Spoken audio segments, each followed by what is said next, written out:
sit in that That chair. one? Okay. There. How many minutes do we have? 5? Yeah. Where's your restroom? It's going to be down the hall, and if you need to Just down the hall. Actually, Okay. Seth, could you show? You can flip how you flip on that light. You just want to flip that on, and then so show Pastor Dave. So it's back through the door. Yeah, Seth. Seth. Yeah. What are you doing? You don't need to turn on the camera yet. You don't need to start. Just can you show him? Yeah. Sure. Thanks.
Alrighty. So now, okay, we're like 2 minutes before, so you can it's probably gonna let him in, and then He got it. Thank you. okay. So yeah, since we're like a minute before, you can turn on the camera, we can turn on the Facebook Live, and then we're good. Maybe I should do it now. Yeah, you can do it now. So the red button, boom, and you're recording. Then we normally want this. Oh, we're just kind of facing there, so that I can see. See what the shot is. Go. Post details. Alright. And press go live. Right. Yep. Okay. Going live now. Okay. So as a reminder, we are going to have a guest for the headline segment on, so that means we're going to Yes. Here you go. These. I mean, he's going to be coming in here. He's here. What do we got? A minute? Leading the Senate and House member Bible studies in Washington, D.C. every week. And I'm also the host of the new weekly radio You guys ready? program heard here on this station. Pretty much. Ministries Weekend. I invite you to listen along every week as we Back discuss the crossroads between what the Bible says and political thought for today. Capital Ministries Weekend, Sunday afternoons at 1 on AM 1460, FM 101.1, The Answer. Find us at am1460theanswer.com. Download our app, stream us 24/7, or watch us at snc.tv, AM1460, and FM 101.1, KZNT, Colorado. So Roland should be ringing the doorbell. Okay, here we are. Fox News Alert. I'm Ted Lindner. President Trump holding a Liberation Day event at the Rose Garden this hour, unveiling new tariffs from the White House. Okay.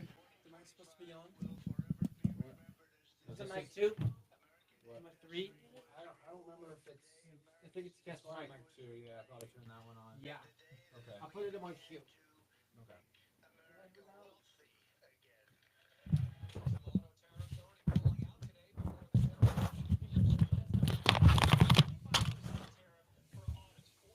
Ronald's gonna need that mic. Oh, okay. Anyway, we gotta go. Okay, ready, Dave? I'd like to do a quick prayer. Quick prayer. Sure. Father in heaven, we just ask that you please bless this day. Bless these words. Bless this message. Let it be a gift. I didn't know how long we had. Okay. Not much. And phones on okay. And the volume is where you're plugged in, where the mic's plugged in.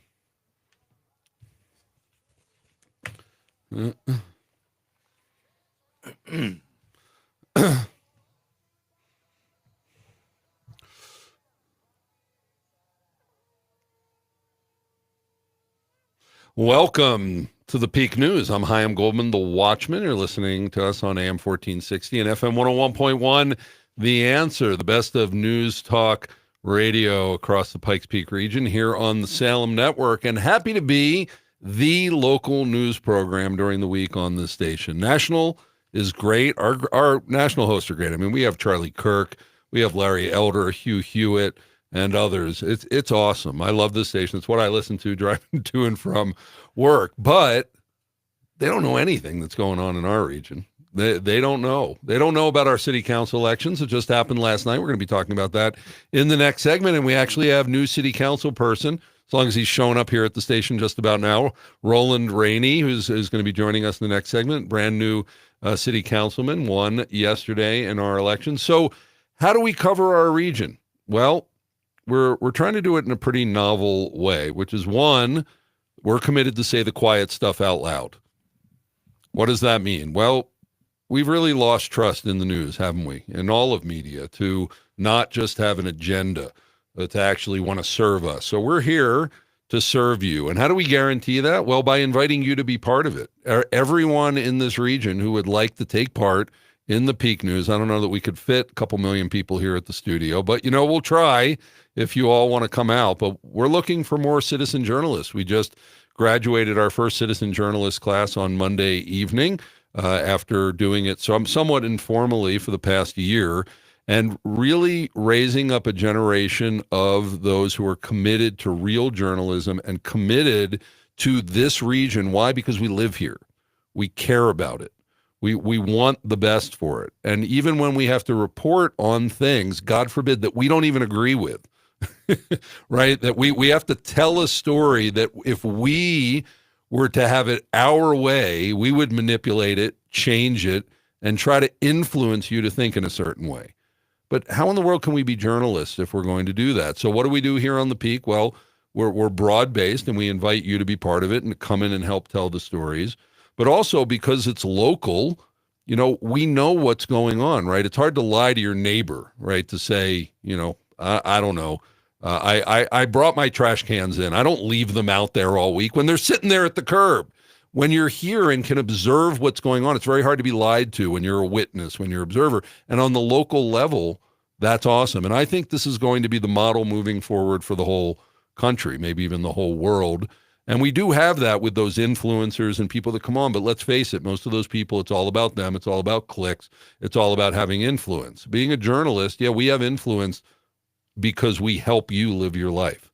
And so that's what we're doing here at the Peak. And find out more about us and find the ways to join us at thepeak.news. Now, we here at the Peak also, in order to cover everything, we theme out our days. And on Wednesdays, it's Faith and Family Wednesday. And this is the day that we talk about those issues. And it's also the day that we talk about faith and we bring on pastors. And I'd actually like to bring on more, because we bring on pastors. I admit I would like to bring on, those of other faith branches here on there. And as we try to book more and want to do that. But we have today Pastor David Jones of the United Church of God here in Colorado Springs, and he also serves other cities in Colorado. And as we're now into April, and Easter, Resurrection Day, and the Passover are coming up right around the corner, we're going to be talking about them and how both of them are still very significant to believers today, and also from historical perspective, very interesting,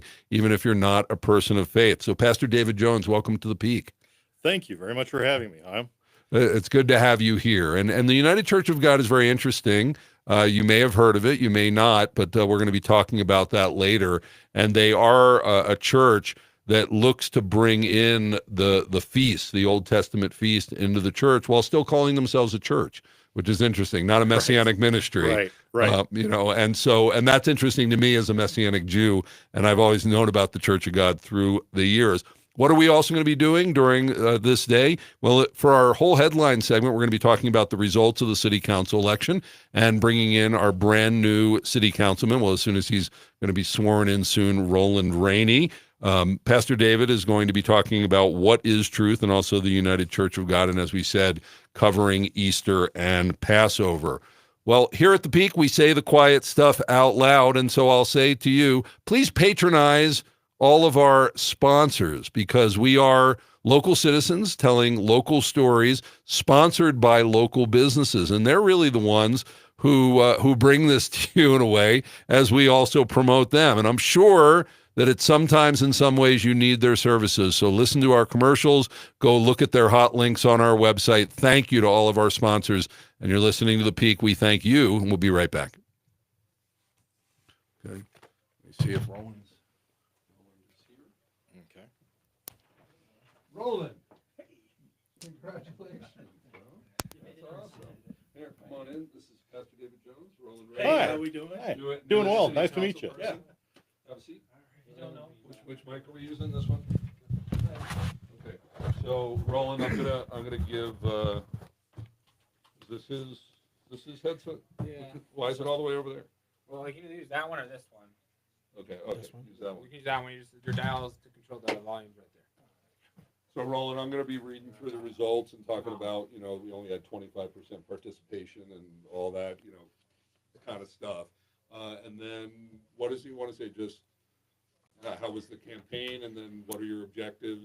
Once you get in office, that kind of stuff. Yeah, exactly. Okay. Kind of stay on topic with, thanking my campaign team and, the platform that we ran on, focusing Okay. on that, going into office and kind of talking about that The big issues. the swearing in, the big issues. Okay. So we have this is a 10-minute segment total. So probably once we get to you and close, it'll probably be about 6 or 7 minutes. So think about how much content. Obviously, you mentioned you're a new sponsor. Because full disclosure, you're also a sponsor of the show. Yeah. You could also mention why you sponsor the Peak and why Yeah. you believe in what we're doing here. Citizen journalism and all that. Okay. How much time do I have? Because I didn't get to the bathroom before the show. It's about Really amazing how popular you get overnight. Less than 2 minutes. Okay. You win an election, and all of a sudden, I know. Oh, Yeah. that's You better move over just a little bit. That makes you There better is in camera more- shot. Okay. If Looks you like move sound over, just like 2 minutes. Right here. yeah, just right there. or do you want Because we're live streaming everything. do you want to use this microphone for him and Sure. give me this one? Oh, we can do that. We're gonna switch Roland onto the mic that he was using, so Roland will be guest host. Right, I'll do that. Well, in case you don't know, Very well. Here we go. Let's talk nice and close. hey, Roland. Yeah. Hey. If you don't know, my name is Seth. I'm an intern here. Hey, how you doing, sir? Good. Good. Nice to meet you. Nice meeting you. Intern. Okay. Are you part of the high school program? No, but my school is a private school, so it's high speak academy. So. Oh, okay. Yeah. Yeah, so he goes to school. Then he's an intern here. And Ron, can we see Alright. up? Can we see up on the camera Yeah. there? Can you? You're good. You're good, Hein. If you wave, you can see yourself. We got you in the Yeah, shot. we're live Okay. streaming. It looks like. Okay. So there you go. I can see over here. Okay. Cool. Too much headroom there. Yeah, we got about a minute. Okay. Looks like we got to another 30 seconds, but then we have to. Salem has like 25 seconds of ads. That doesn't work. How do we even know? How do you do more? No. So just FYI. Okay. This is not.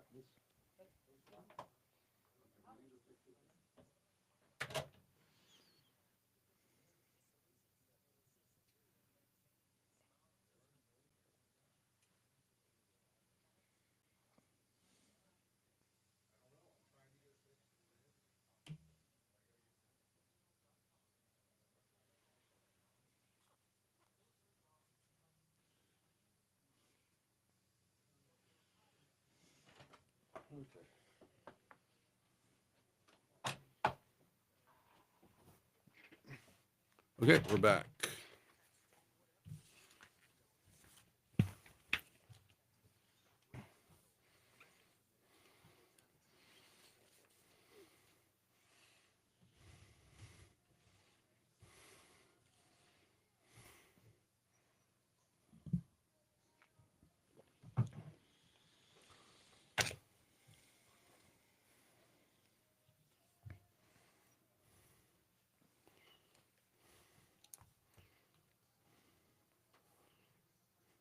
Welcome back to the Peak News. I'm Chaim Goldman, the Watchman. You're listening to AM 1460 and FM 101.1.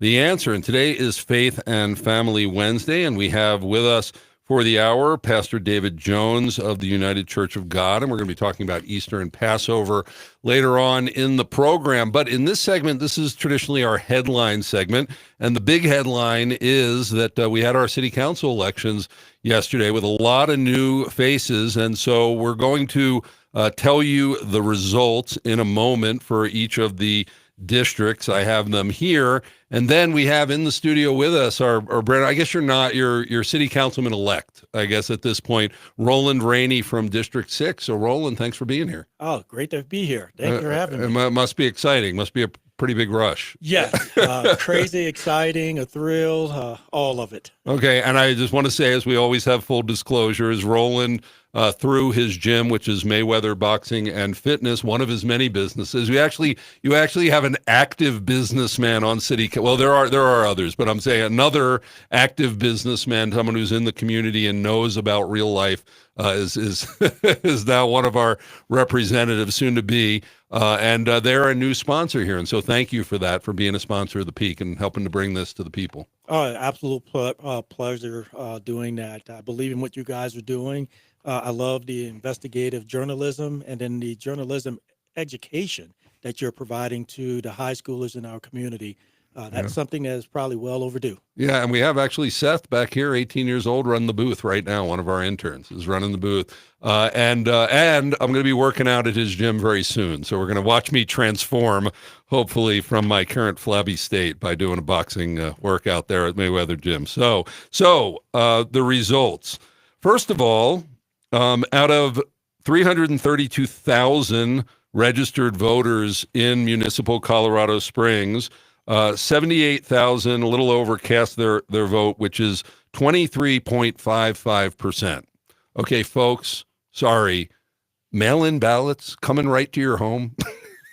You can't check the box. I do a voter guide for you. Come on. We got to do better than this. We can't have less than a quarter of the population determining who's in the government. We can't do that.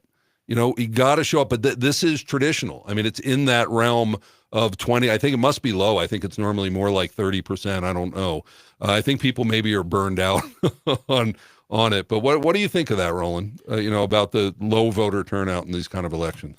Well, in municipal elections, we normally get a low voter turnout. But it is something that, as a city council, we need to find a way to address that, getting people more involved in our politics at the local level.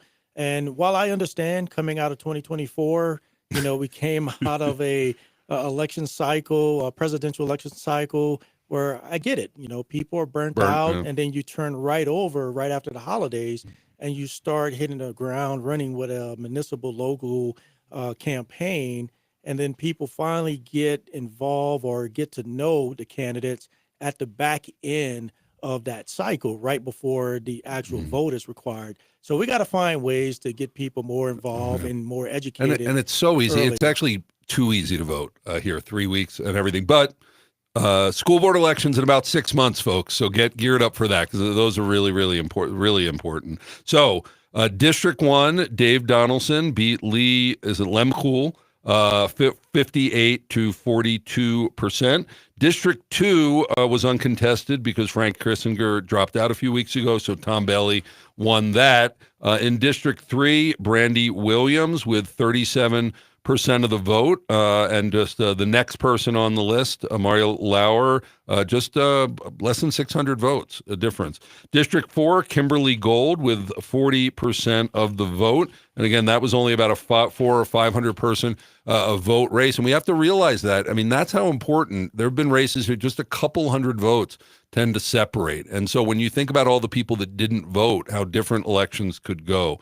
Nancy Hensham, the incumbent, and also Dave Donaldson, District 1 was the incumbent. Nancy Hensham won soundly, 49% of the vote in District 5. And as we said, Roland Rainey winning in District 6. With the current numbers, they still have like military and stuff to come in, but this was the final local vote with 42.5%, winning by about 600 votes over number 2 Parth Packham of the D11 school board. So let's talk for a minute about the campaign. How was it running? I know that you've been involved in this before, but how was it running a city council campaign, Roland? Well, anytime you get in these campaigns, very short sprints. I call them strong, short sprints.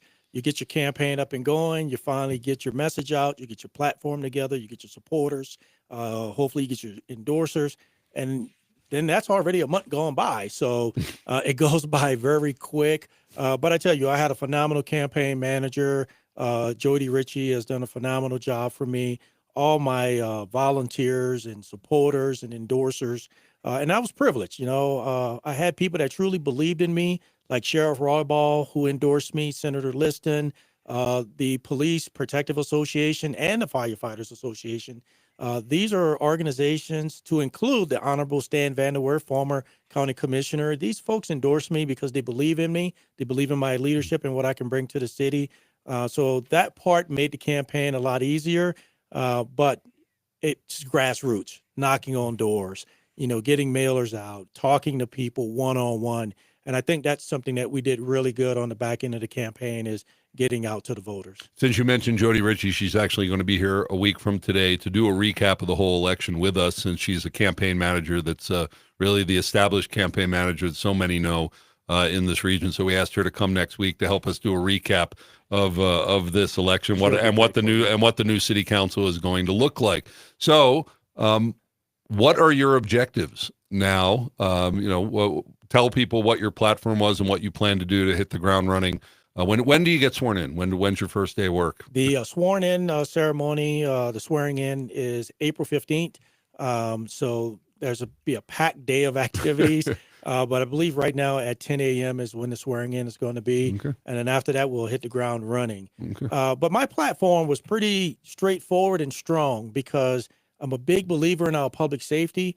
We have a serious crime issue here in Colorado Springs that continues to rise. And while I understand that with growth, crime does rise, but there's a lot of poor legislation that's coming down from Denver that's affecting our law enforcement. So we got to get behind them, not just with paying benefits, but we got to make sure that we put them in positions to be successful. Same thing with our firefighters.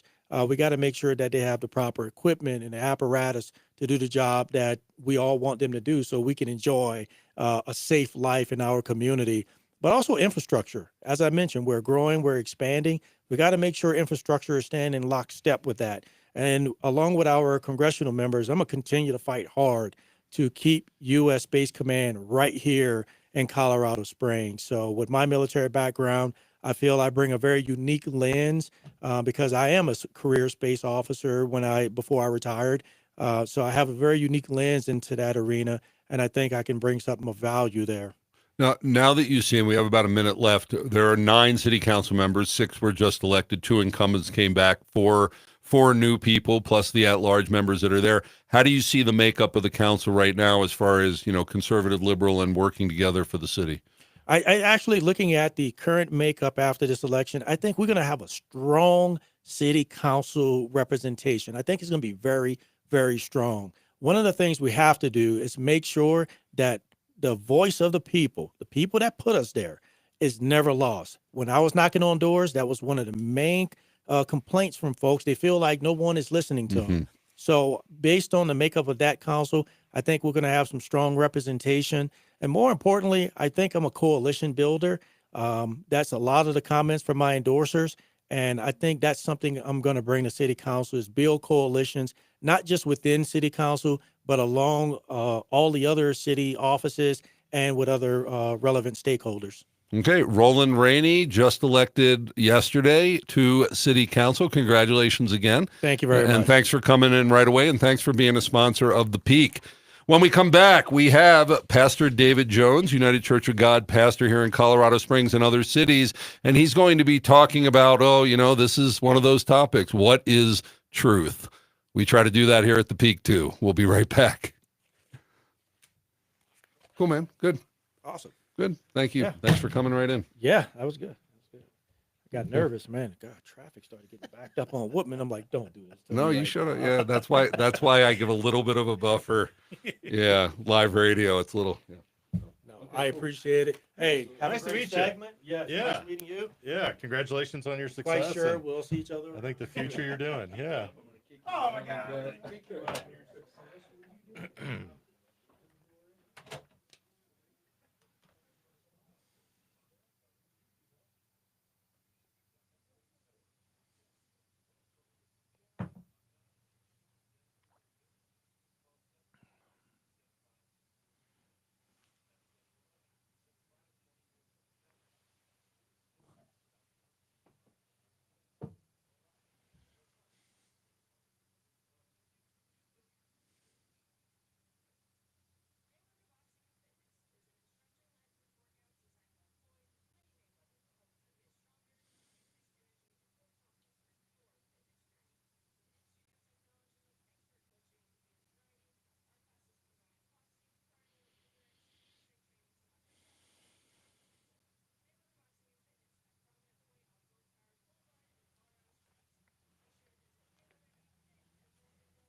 Okay. Ready for your monologue? Sure. Okay, so remember, I'll give you 3, 2, 1 in 30 seconds. And you're pretty close to the mic. It's a real close pickup. Okay, here we go.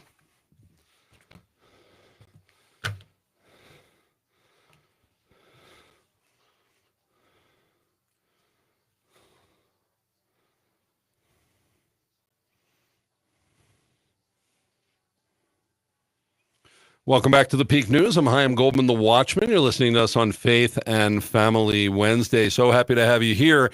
Yesterday on the Peak, we had, because it was April Fool's Day, we had the Oxymorons comedy group on, members of that, and they gave us tickets to a comedy show that they are coming up on April 12th, and we're giving away a pair of tickets every day this week. So go to thepeak.news right there on our homepage. You can sign up for it, and we're giving away a pair of tickets to their comedy show. Again, the Oxymorons comedy group. It was a fun show yesterday.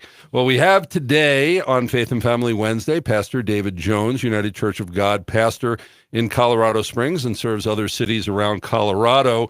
And in this segment, you know, if you listen to the show regularly, you know that we sort of turn it over as a monologue, op-ed piece, maybe a rant if the person's personality is as such. And so we're going to turn it over to Pastor David Jones right now to talk about what is truth. David.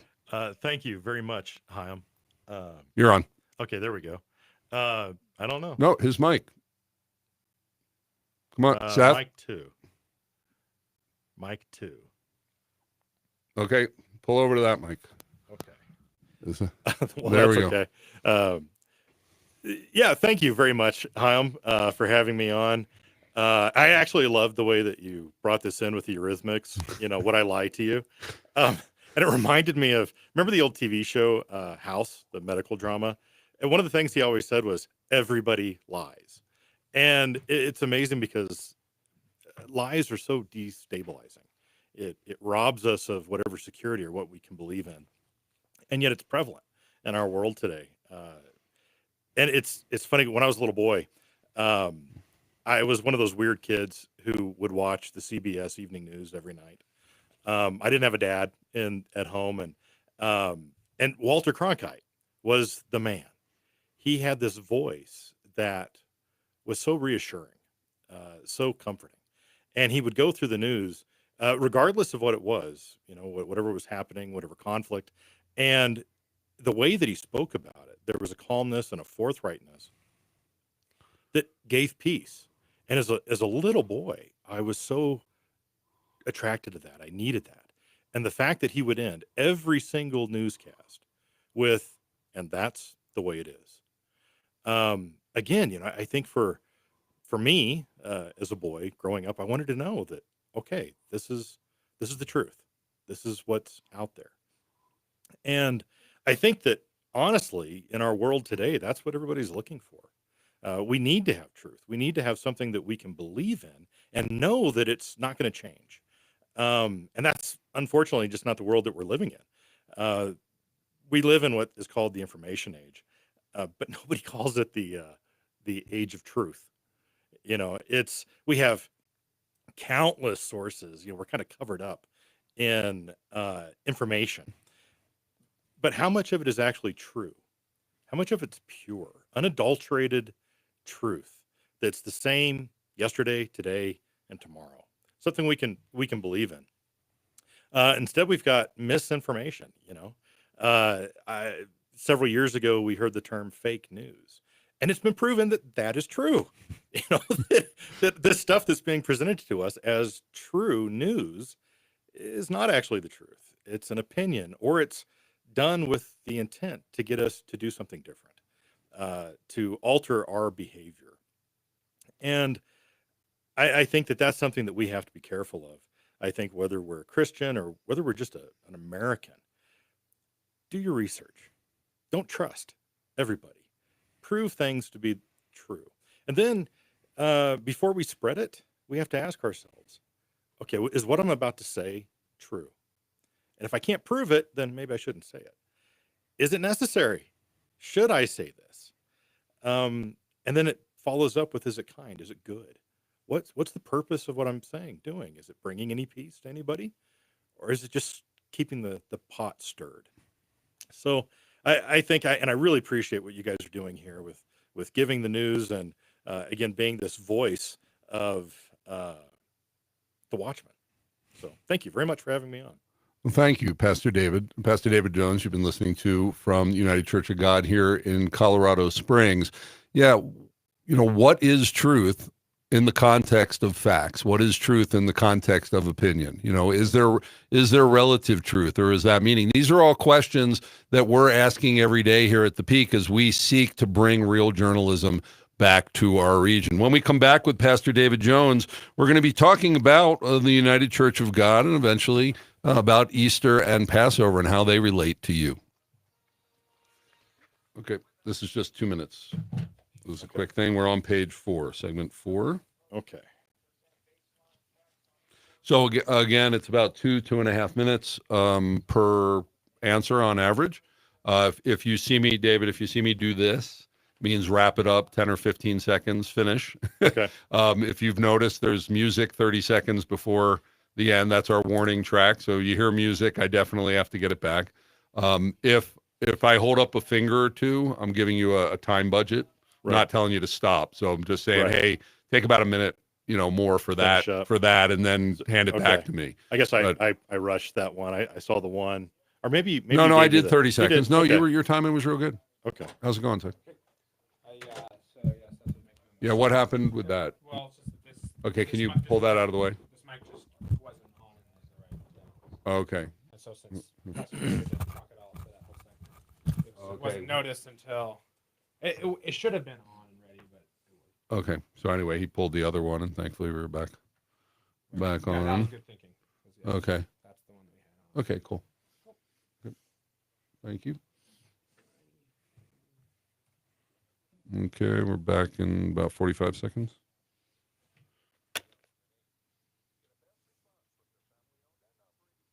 This is the commercials are not right again. No, this is it's not.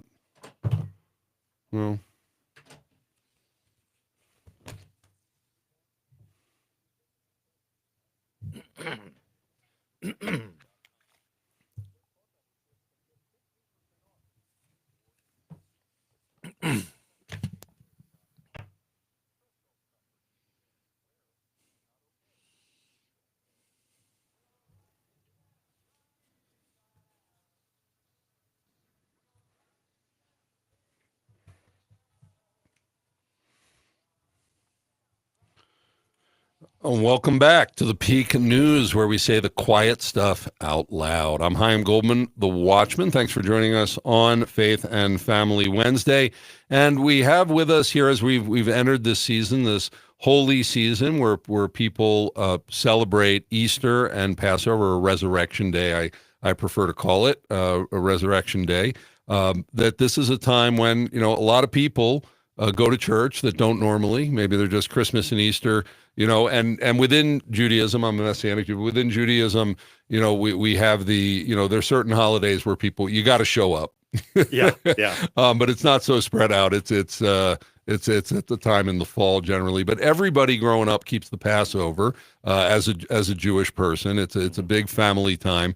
And for me, as a Messianic Jew, someone who is Jewish and grew up in that culture and then became a believer in Jesus, as we call him, Yeshua, this time of year where people go, oh, it's so Passover, it's happening at the same time as Easter. It's like they're related. They're talking about the same thing. And so I love to bring these worlds together at this time. And this is why we do a Passover Seder. And I've been doing a large one here in Colorado Springs. If you've never been to one, it's a really great time. We make it a lot of fun.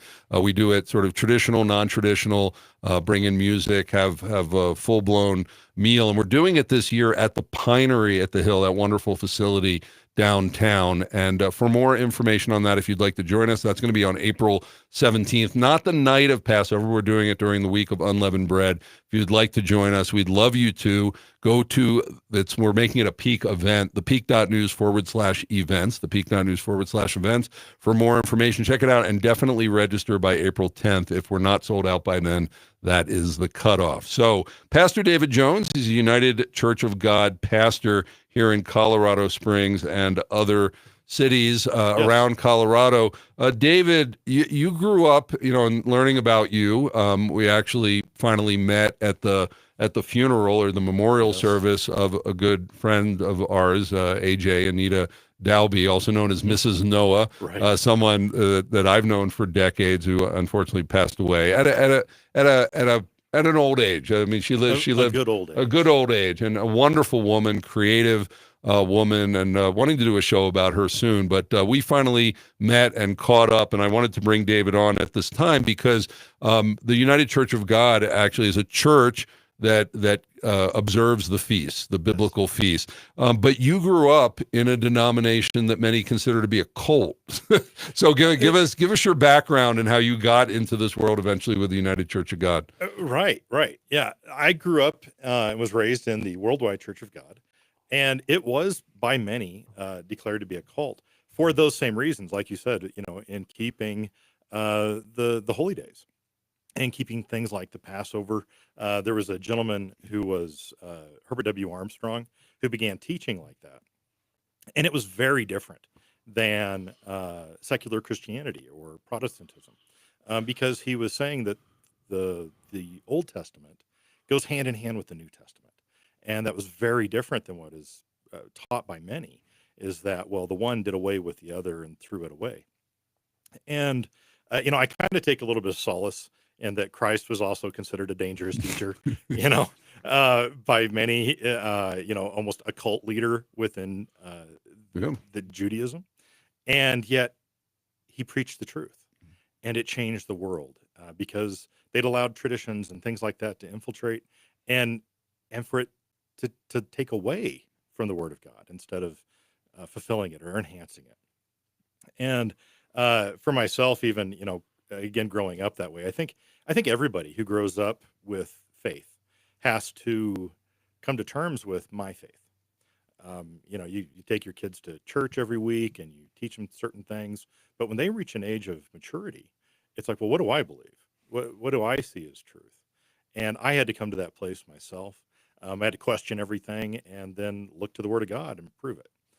And if it's not true, then I can't do it. And if it is true, well, now I'm obligated. Now I have to do it. And in that coming to understanding, my faith is not in whoever sits as the head of my church, but rather, what does the Word of God say? And that faith has not changed. My belief in God, my belief in Christ being the Son of God, that's my faith, and that's how I came through it. So now when Herbert Armstrong died and things shifted and the church really broke up and a lot of people ended up in different places, many into the Messianic Jewish movement because of the feast keeping and that and so there's sort of a sordid history that you'll hear about if anybody wants to look into it. But how do you go about differentiating the truth and the tradition? Very often Paul talks about the Apostle Paul, not following after Jewish traditions that lead away from the truth. But there is a place for tradition. In fact, the Passover Seders that we do have a lot of tradition in them, around that. How are we, because a lot of the traditions are great and they lead to truth, some don't. How do you go about doing this and deciding, how you practice your faith? I think you actually said it right there, in that there are good traditions. People have family traditions. Maybe it's a dinner every Sunday evening or Saturday evening or Friday, or everybody gets together and watches the game, or it's the Super Bowl. There's nothing wrong with those things, and it leads to togetherness and unity. And where the difference when a tradition becomes holy, I can't make it holy. Meaning sanctified. Right, We self-sanctify. Right, yeah. And I'm not God. I can't make something holy that isn't holy. And I'm not supposed to put that label on something that God specifically said don't do. And so I guess that's the thing, is we have to discern. Hey, my family keeps the holy days, just as Christ did. But we also celebrate the 4th of July. And there's nothing wrong with that. It's also not saying that this is God's ordained holiday. And so I think that's part of the thing, is you have to be able to discern what's something that's going to take me away from God or put my faith in something else, or what's something that enhances, what builds up and what doesn't. So how do we reconcile this? Because there's so much division in the church, and over doctrine, and everybody says, well, let's not separate over minor issues, but your minor issues might be my major issues, right, and all of that. So, and I'm similar with being in the Messianic movement. We tend to be seen as contentious when we're just trying to bring what we think is truth back to the body. So this whole sharing the truth in love and going through that, how have you dealt with that as a pastor, with other pastors in town? How's the United Church of God seen, in that realm? But how can we, this big question, this unity of this supposed unity of the faith, how do we find it? I think that really is, it's so easy to argue. It's so easy to focus on what we disagree on. And that says a lot about our human nature. But we are supposed to find what we can build on is what we agree on. That Christ is the Son of God, that he's the Messiah, that this time period is vital to our salvation, that we believe in keeping our word, that we believe in being, to adhering to the covenant. And we can build on those things. Now, if we want to find something to argue about, we can argue about the smallest little details, which will lead to nothing, or actually, it actually leads to division. And it's not just within the faith; it's within our country. You can agree with somebody on 90% of all the political things, but they say one thing different. Well, I support this. I don't know. Call it a local school tax or something like. What? You believe in that? Well, you can't. That's un-American, and we suddenly have this great chasm, this gulf between us, instead of saying, "Oh, well, okay, is this worth dividing over? Is this worth hating someone?" Well, no, that rips our country apart, let alone ripping our faith apart. We're to be the body of Christ, the church, and we do have to discern truth. But some things are traditions. Some things are what is going to build up or what will tear us down. And that's I think it all comes down to, in Christianity, God says they will know you by your fruits, and also that they will know that you are my disciples if you have love for one another. So tell us about, for those who are maybe unfamiliar, you touched on it some, on the United Church of God. What do you feel it brings to the body that's different? Why it needs to be, why it is a separate denomination? Okay, so a little self Yeah, promotion. yeah. We're on the radio. That's what we do here. Truly, I think that so many of us are looking for the truth in this very unstable world, and I would hope that within our denomination, our faith is to go back to, again, Mr. Armstrong, who said, "Don't believe me, believe the word. Believe that this is the word of God, and if you're going to follow it, believe this. Don't believe me, don't believe somebody else." And that is actually what kept me in my faith. That's what brought me back to it. Not a man, not an individual, not Apollos or Paul, but the word. And I would hope that is what we are still sharing. So UCG.org, is that UCG.org. the main site, but Yes. for the United Church of God, yes. I guess globally, but what about locally if people would like to? Because you're in what cities do you minister in? Right now I've technically got 4 congregations. One, which is Colorado Springs. We actually meet in Monument, and then Denver, Loveland, and Frisco. And you can find us if you just Google United Church of God, Colorado Springs. It'll pop right up. And final words on this for people that want to get more involved, want to learn more. Yeah, I am so very happy to take calls or discuss these things with anyone. Okay. Pastor David Jones of the United Church of God. When we come back, we're going to be talking about Easter, Passover, and how they're in some ways the same thing. Okay. We'll be back with The Peak.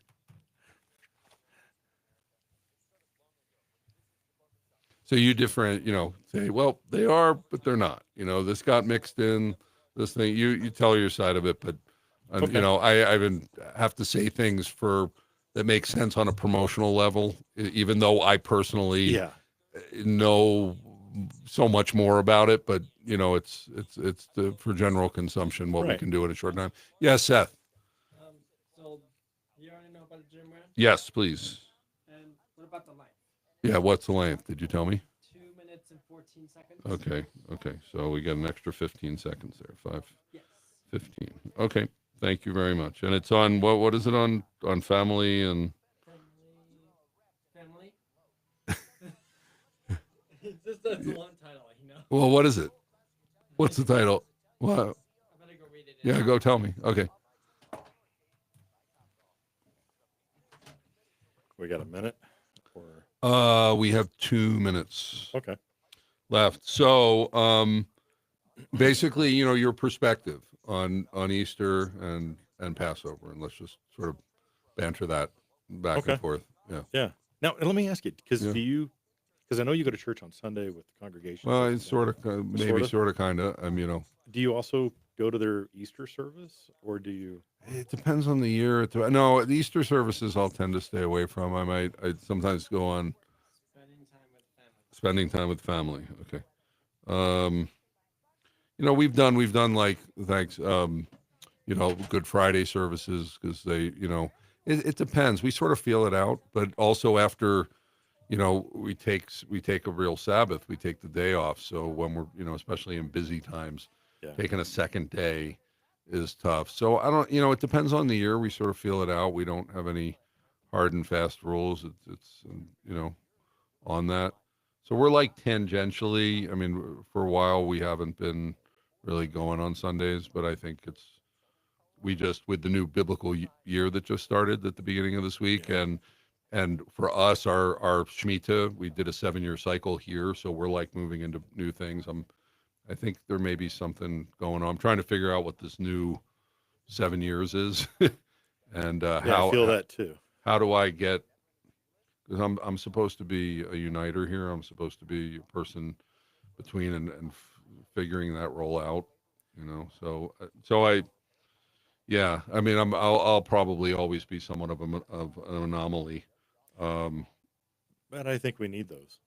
Yeah. I mean, because I'm always trying to figure out, who am I? All this as a Jewish Christian. Who am I? Yeah. People say I don't exist, right?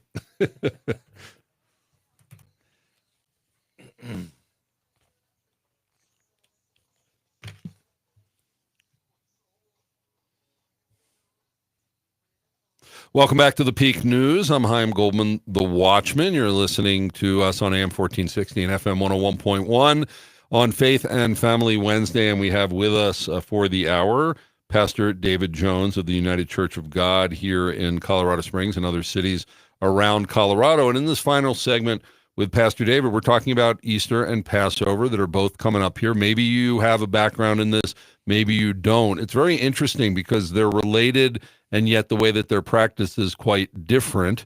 But we have them both, in this month because they're both in the spring. They cover the same material in a way, and officially on the Jewish calendar, although there's all different kinds of calendars and disagreements. Right. That Passover is the night Saturday, April 12th, and then Easter or Resurrection Day on April 20th.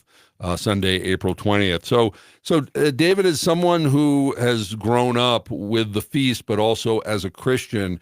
How do you bring these together? Or how do you how do you separate them? How do you deal with them? I think truly, as I look at the holy days, we have 7 biblical holy days. Feasts, like listed in Leviticus 23, if you want to check them out. So you've got Passover, you've got the Feast of Unleavened Bread, you have Pentecost, you have trumpets, atonement, and then the Feast of Tabernacles and the last great day. And those are biblical; those are there. And as a Christian, as you realize that the Old Testament was actually the first covenant, and then what Christ instituted is the new covenant, and these are marriage covenants.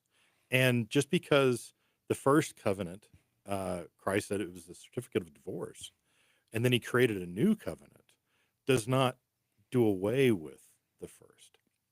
And so as a Christian, I can see Christ in every single aspect of God's holy days.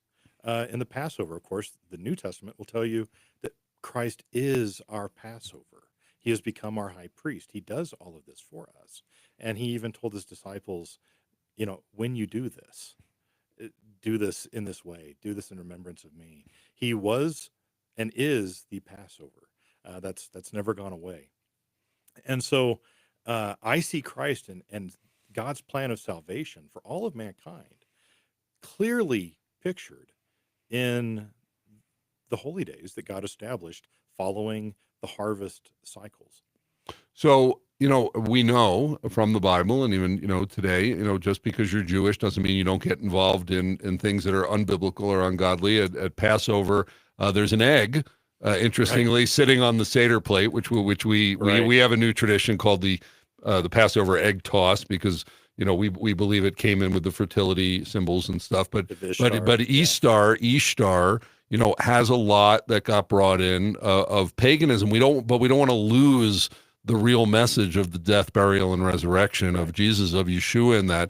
So how do you deal with that, and as a pastor and as a local pastor, in dealing with, the truth, but also the fact that the truth is that a lot of paganism got brought into what's now called the Christian faith? Right. We don't see eggs or bunny rabbits in the Bible. In the Bible. Well, and during the week that you're not supposed to eat leavening, we have hot cross buns and stuff like that. And this is all stuff that came in hundreds of years after the church was established.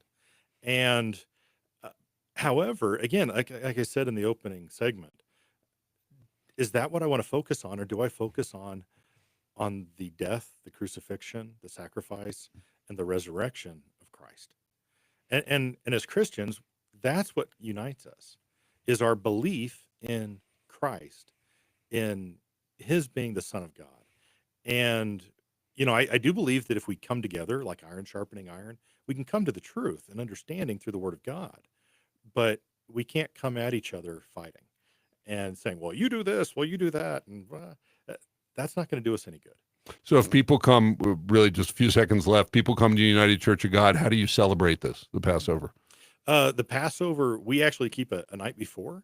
And we have, as Christ did with his disciples, the foot washing, the bread and the wine signifying the body and the blood of Christ. Okay.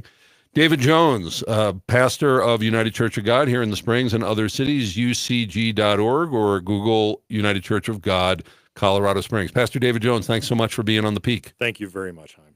And now, Jim Miller, just a guy, didn't win the election, but he's here with a rant talking about spending time with family. Okay, cool. Okay. So I have this. So then there's about 10 minutes till the next show. Sure. But here's the script for that. But literally when I end the show, like 10 seconds later, we're live on the other station. So, but we have a little time now if you want to Okay. take a break. Yeah. No, thank you. Cool. It's weird to be back in a radio station. I was a news reporter and an anchor with KTBB down in East Texas. So it's kind of interesting. Now, you work for the radio station full time? No, not full time. I part time for Salem, and mostly I do this. Okay. Yeah. Okay. That's impressive. One of the reasons why I got out of radio is couldn't make any money unless. And by the way, just so you know, we're on the live stream, so we're never off. We're never totally off mic. I just like to that's remind fine. people Okay, that. should I be back on mic? No. Just usually people are used to it, the breaks of that we're off air, but now with the world of live streaming, we're never totally off air. Yeah, actually, that's kind of cool. Wow, how did you get into radio? Well, I have a degree in broadcasting from a long time ago, but I spent whenever I did work in it, it was generally video production. Right. So, but a couple of years ago, I came and got a job here at Salem doing sales, and they also gave me a couple programs. Sales part didn't work out so well, but I had wanted to do this show. I had already started a show like this, was going around wanting to get it on the radio. Wow. When I launched Church Voter Guides back 4 years ago, I started doing radio and trying to get interviews, and I was brought in. I did interviews, and I started going, wow, I like this. I had done a little bit of DJing in college, but hadn't, and talked in front of camera, but wasn't doing radio. Right. But when I started each election time, I would do some more radio, and it was fun, and they liked me. They would bring me back for another segment, and I started getting that together. So then I came to Chris Gould, who's our general manager, a couple of years ago, and said, can I get a job here at Salem? And he had one in the sales department with some openings for shows. So wow. So I've been here for a couple of years doing that. But then we launched this in January of last year. Been Very cool. Doing it. We've done 200 and 10, 15 episodes, something like that. So you've had more than 200 guests, or 100 that you've had come back? Yeah, no, we generally don't have repeat guests. We have some people come short segment, but probably had about 75 guests or something like that. What's that been like? Because it's putting out a show every day. It's a lot of work. So it is. So yeah. But now we're getting more into the original vision, which is citizen journalists, and those short segment pieces are supposed to be actually outside reports. So we just, hey. What do you want to do as far as camera stopping recording? I'll switch over, and then I'll go hit off on and just so that we at least have a break in the file. And then we should turn the stream. Yeah, if you just stop here, that's and do that all in 10 seconds. Yeah. You can also reach over as the music's starting, whatever, and do that. Okay. But I'll be. Okay, cool. Cool, and it's straight alt. Yeah. I Are you need water or anything? I don't know if there's time for me to- Actually, could I get a little more water? I Yeah. don't know if I have That'd be time to awesome. run back. Yeah. I might come in during the show. During the Okay. Okay. Okay. Just coming quiet.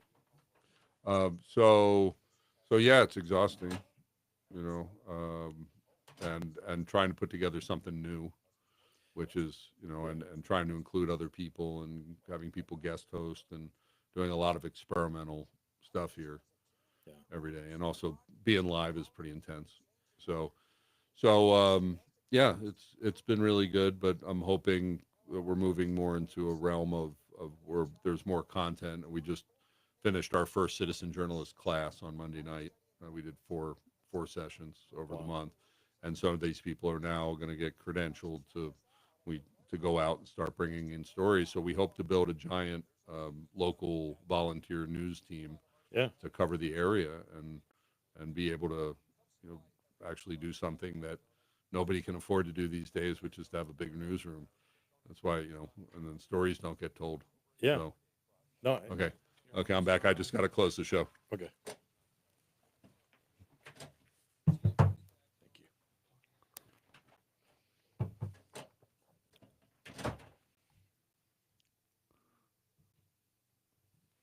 Thanks for joining us for another episode of The Peak, where we say the quiet stuff out loud, and we invite you to do the same, not just be a listener.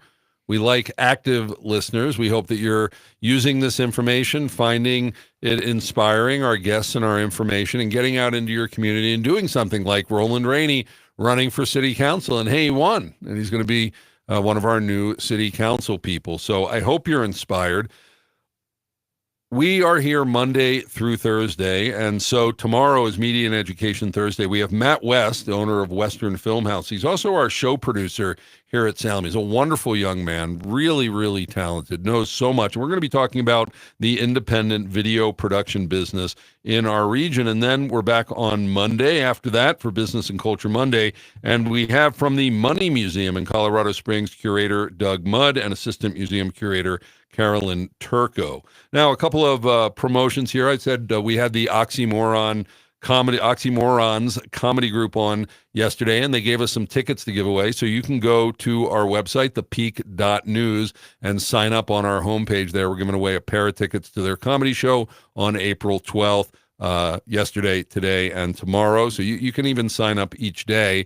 And our next peak event, and something I love doing, and we were talking about Passover today, is a Passover Seder. It's really, really cool, but we do it as a Messianic Passover Seder. So we combine the Jewish and the Christian elements in a really fun way. And we're doing it at the Pinery this year, an amazing, beautiful facility, full meal program.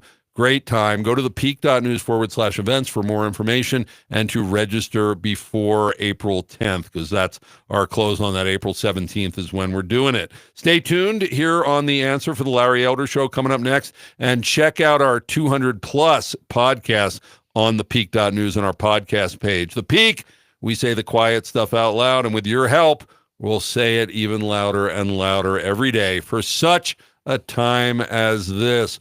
Pikes Peak region, shalom.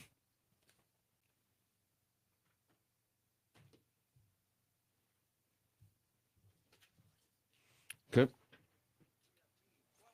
Oops, sorry. Okay, we're on to the next show. Okay.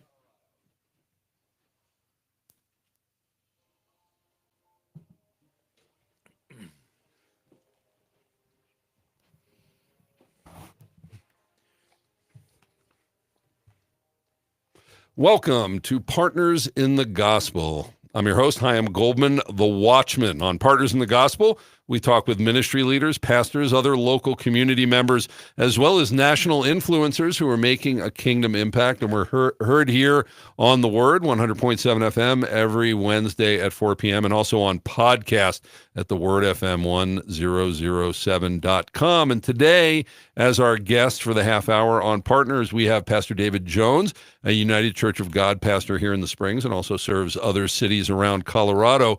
And we're going to be talking, among other things, about the holy times of Easter and Passover, Resurrection Day and Passover that's happening this month, and how they are both significant to Christians, and also where, well, we've gone astray a little bit in stepping away from the Bible and getting too involved with tradition. I think if you're listening to the word, you're really serious about your faith. The problem is, the Messiah prayed that we would be one, and yet, by some accounts, there's between 40 and 45,000 different Christian denominations on the earth today. Now, of course, yours is the only true one, the only right one, right? Of course. Right, We know right. that, right? Like ours is the only one that's got it perfectly and utterly dialed in. But we, to be honest, we know that I mean, of course, there are ones that are completely strayed, or aren't really holding on to what would be considered to be core biblical doctrine. But most of the differences, if we would drop, in my opinion, the religious fervor around them, is that it's just different flavors. It's ways of worship. It's ways that we like to do things. But of course, we get involved with lots of different doctrinal issues. And when it comes to this time at the beginning of the year, and the biblical New Year just started a couple of days ago, it's something like nobody pays attention to, but I'm sort of crazy like that as a Messianic Hebrew roots Jew. I like to call myself a kingdom Jew, and always trying to go after more and more truth. That this thing called the biblical New Year, because the New Year in the Bible, it says starts in the spring, and yet even Judaism doesn't recognize that, because Judaism, and there are reasons for this, it's not totally crazy, they have reasons for it, but they're what's called Rosh Hashanah, the head of the year, in the fall. And growing up Jewish, you just accept things, and it's like that. And then you become a believer, you start reading the Bible, you're like, wait a minute, it says that the first of months is in the spring. And then, as you may have experienced, if you've ever, had a challenge of faith, or changed denominations, or questioned the faith of your parents, like things crumble and fall apart, and you start realizing, maybe I need to check into this myself. And so today we're going to be talking about Easter and Passover on Partners in the Gospel. So Pastor David Jones, United Church of God pastor here in the Springs, thanks so much for being on Partners. Thank you very much, Chaim, for having me on. This is fun. This is exciting.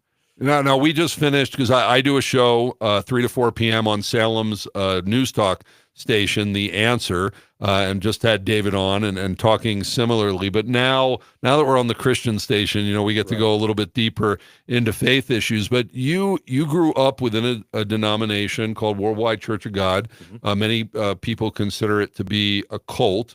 But one of the things that they majored on was the feasts. And so you've retained that since leaving Worldwide Church of God. Tell us about your faith history. How did you come to faith, and what was it like growing up within that movement of Worldwide? So I was born and raised in the Worldwide Church of God, and was with them until the church kind of blew apart in 1995. But it was falling apart before that. But it was founded by a gentleman named Herbert W. Armstrong. And again, I grew up with this faith, this understanding of keeping the Sabbaths and the holy days, because the Old Testament, or the first covenant, was not done away with, but that Christ came and expanded upon it as he preached and taught. He actually preached and taught. There was no New Testament. He was preaching the Torah, the law. He was preaching the prophecy, the teachings. And so that was actually still the truth. He didn't do away with it. And amongst secular Christianity, who believe that, well, that's done away with, we're in the New Testament, or the New Covenant. And so that in itself was very divisive. And again, it's like, well, you got this one guy who's saying this thing that nobody else is saying. And honestly, I look at it, I'm like, well, that's what Christ did. He grew up, Jewish, preaching this law, the word, but he was saying it in ways that hadn't been said. And he was saying, you know what, all these other traditions that you guys have brought in, you've made a burden out of my law. And so essentially he was a sect leader. He was a cult leader, which was why they kind of hated him. And so again, in my own life, growing up with that, I think we reach an age where, well, what do I believe? And is this my mom's religion, or is this my religion? Who am I going to be as an individual, as a man? And I had to go back and test it. In the Bereans, or Paul says, be like the Bereans and prove all things. If you hear something, look in the Word and see if it's there. And if it's not, then you cast it out. It's not true. And so as I was challenged, as I was testing, I had to go back and say, okay, let's do away with people. Let's do away with doctrines and just read the Word from Genesis to Revelation. And if what I was taught is in there, then it's true. And if it's not, then I have to get rid of it. I think of the old, and I'll date myself here. I was a young man during the O.J. Simpson trials, and remember the famous glove. And he says, if it doesn't fit, you must have quit.